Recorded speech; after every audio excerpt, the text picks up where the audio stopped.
بسم اللہ الرحمن الرحیم۔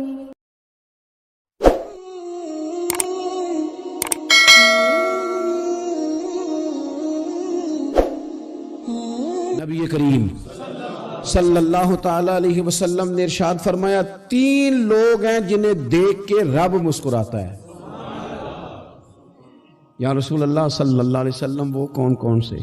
تو محبوب فرمانے لگے، ایک وہ بندہ ساری مخلوق سوئی ہے، آدھی رات ہے، رات کا پچھلا پہر ہے، اس نے اٹھ کے وضو کر لیا، مصلی پہ کھڑا ہو گیا خدا کی یاد میں، فرمایا اسے دیکھ کے رب مسکراتا ہے جو اس کی شان کے لائق ہے۔ مسکراتا ہے اللہ، یہ تو سونے کا ٹائم تھا، یہ تو گہری نیند آنے کا وقت تھا، رات کا پچھلا پہر، رات پوے تے بے درداں نو نیند پیاری آوے تے درد منداں نو یاد سجن دی ستیاں بھی آن جگاوے، اور ساون کی کالی راتوں میں جب بوندا باندی ہوتی ہے، وہ راتوں کو اٹھ اٹھ روتے ہیں جب خلقت ساری سوتی ہے، اللہ مسکراتا ہے۔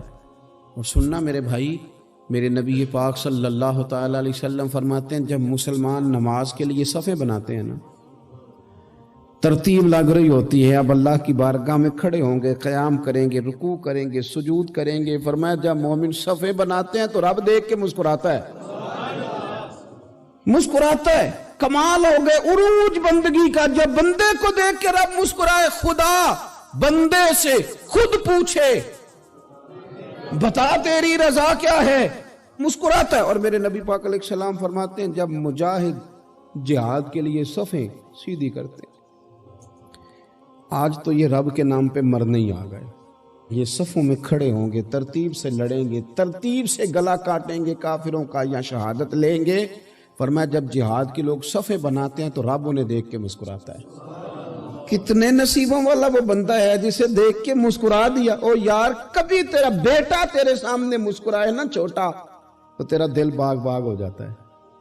تیری ماں بیمار کسی ایک دن صحیح طرح ہنس پڑے تو طبیعت خوش ہو جاتی۔ مجھے بتاؤ نا، جس کا رب بھی اسے دیکھ کے ہنس پڑے، جو اس کی شان کے لائق ہے، کیا اس بندے کے نصیبیں ہیں، کیا اس کے مقدر ہیں۔ آپ اس مقام پر اپنے آپ کو لائیں۔ اب دیکھیں نا، یہ حدیث آپ نے سن لی، اب ہم نے نا اس طرح صفحے نہیں بنانے جس طرح ساری دنیا، اب ذرا صفحے بھی شوق سے بنائیں گے، اب ذرا تھوڑا سا شوق پیدا کریں گے، بھئی یہ تو میں وہ کام کرنے لگا ہوں جسے دیکھ کے رب مسکراتا ہے۔ نبی پاک صلی اللہ علیہ وسلم نے فرمایا، جب کوئی بندہ توبہ کرتا ہے نا، ہم توبہ کا رٹا لگاتے ہیں، یا اللہ میری توبہ، یا اللہ۔ اور توبہ کا تو مطلب یہ ہے کہ پچھلے گناہوں سے پکی توبہ، آج کے بعد یہ غلطی نہ کرنے کا پکا وعدہ۔ تو نے ساری شب برات رو کے گزاری ہے، بتا سویرے جھوٹ جوڑنے کا ارادہ ہے تیرا؟ آج کے بعد رشوت تو نہیں نہ لے گا، ملاوٹ تو نہیں نہ کرے گا، یہ توبہ ہے۔ اور اگر سارے کام اسی طرح کرنے تو پھر یہ توبہ کا رٹا ہے، جتنا مرضی لگاؤ۔ حضرت علی بن ربیعہ رضی اللہ تعالیٰ عنہ فرماتے ہیں، میں مولا علی کے ساتھ تھا، مقام حرہ کی طرف جا رہے تھے، حضرت علی نے ہاتھ اٹھا کے دعا مانگی ہماری تعلیم کے لیے، ورنہ حضرت علی ہم صحابہ کو محفوظ عن الخطا تو مانتے ہیں نا۔ ہاتھ اٹھا کے کہا، اے اللہ ہمارے گناہ بخش دے، تیرے علاوہ کوئی معاف کرنے والا نہیں۔ اور پھر حضرت علی آسمان کی طرف دیکھا، اور دیکھ کے نا حضرت علی بن ربیعہ کو تو مسکرائے۔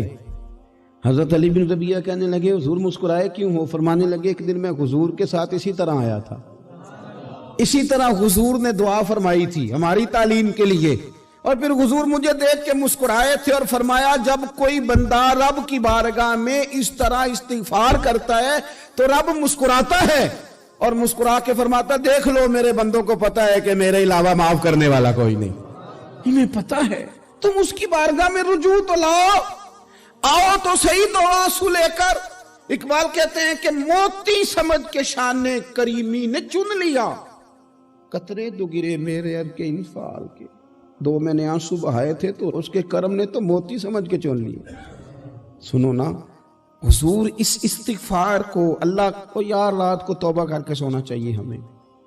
کچھ غلطیاں ہم کرنا نہیں چاہتے پر ہم سے ہو جاتی ہیں، کچھ دل ہم توڑنا نہیں چاہتے پر وہ ٹوٹ جاتے ہیں، ہماری مجبوری ہوتی ہے ٹوٹ جاتے ہیں۔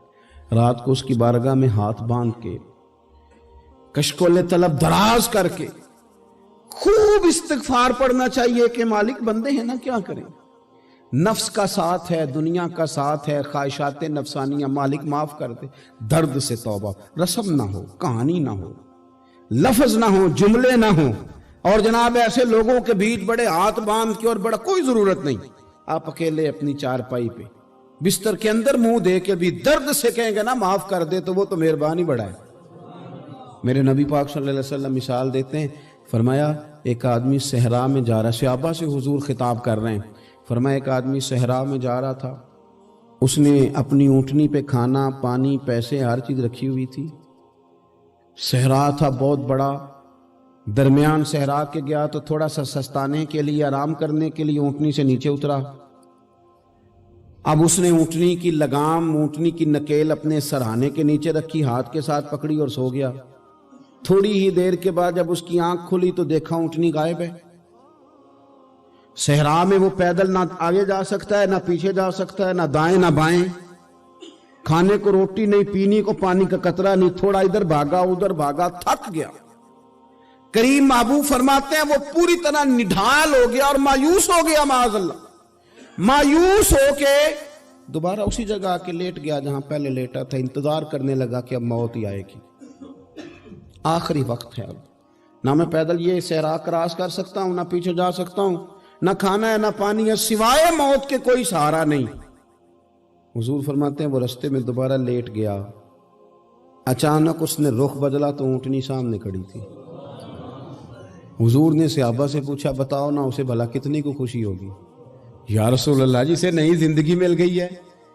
آپ دیکھیں نا سارے ڈاکٹروں نے کہہ دیا کہ اس کے تو گردے معدہ جگر ہر چیز ختم ہے، گھر لے جاؤ خدمت کرو، ہر طرف پریشانی ہے۔ وہ بندہ بھی سمجھ گیا ہے کہ آخری وقت آ گیا، کل جاؤں پرسوں جاؤں، تیاری ہو گئی، سب لوگ آ گئے، باہر والے بھی آ گئے، یہ ماحول ایک عجیب رنگ اختیار کر گیا۔ اچانک ایک ڈاکٹر نے آ کے کہا نہیں نہیں غلطی لگ گئی تھی۔